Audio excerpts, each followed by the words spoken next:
Today we are diving into a story that basically flips our whole idea of greatness completely upside down.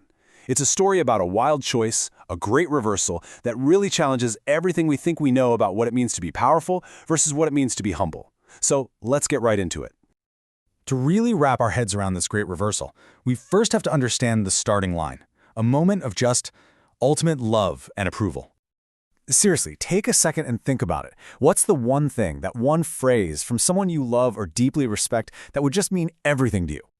Yeah, chances are whatever you just thought of pretty much boils down to this. I love you. So simple, right? But these words have so much weight. They're the ultimate sign of acceptance, of connection. It's what we're all hoping to hear. And this is right where our story kicks off. I mean, just picture it. Jesus is standing at the Jordan River, and suddenly a voice from heaven, God's voice, echoes for everyone to hear, "This is my Son whom I love. With him I am well pleased." This is it. This is the ultimate stamp of approval from the Creator of everything. Jesus is already at the very top. Okay, so you've got this incredible moment of divine love, but it stands in such a sharp contrast to how the world tends to measure greatness. See, our world kind of runs on a totally different system, one that's all about climbing to the high places. You know how it is. We humans, we're just kind of obsessed with climbing higher, aren't we? We build these gigantic skyscrapers to touch the clouds. We're always looking for positions of power. We want that status, that recognition.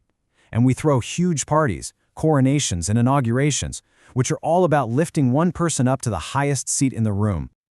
So here's the bottom line. We're looking at two completely opposite game plans for greatness. The world's playbook says you get there by climbing up, by rising higher and higher.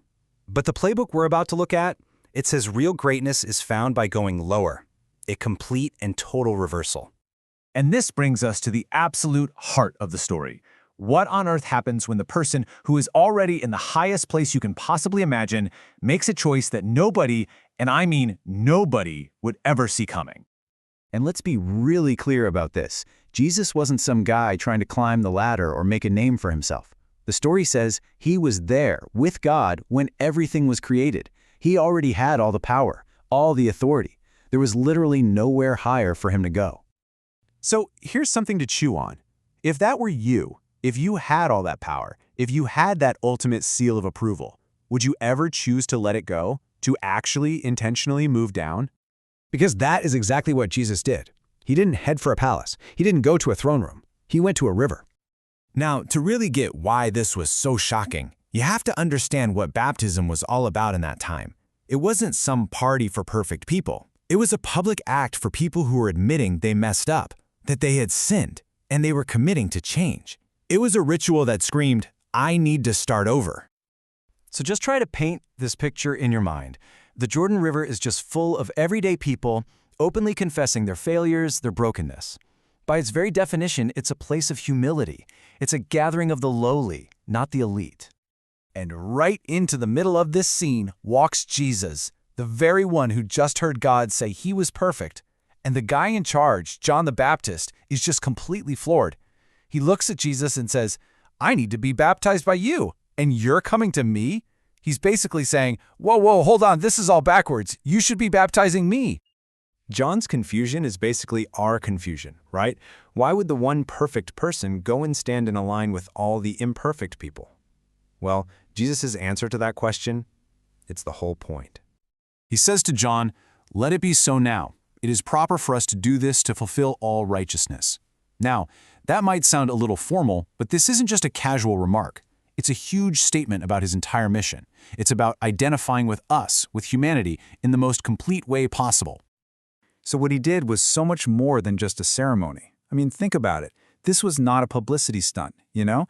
This isn't like a politician showing up for a photo op to look relatable. No, this was an act of radical empathy. He was choosing to get right down in the muck with us, to identify with our struggles and our brokenness, not by watching from a distance, but by getting in the water right alongside us. And this is why this story is so much more than just ancient history. It's basically laying out a whole new blueprint for what greatness is, for what leadership should be, and really, for how we can live our own lives. So how do we actually do this? Well, the source suggests it's a three-step process. First, you have to remember the foundation of this whole thing. The one at the very top chose the very bottom.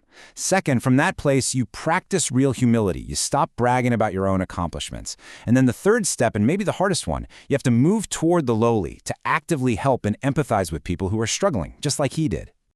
And it all comes together in this one powerful idea that completely rewrites the rules on leadership. Whoever wants to become great among you must be your servant. For even the Son of Man did not come to be served, but to serve. So, the big question this story leaves us with is, what if the real path to greatness isn't up at all? What if it's down?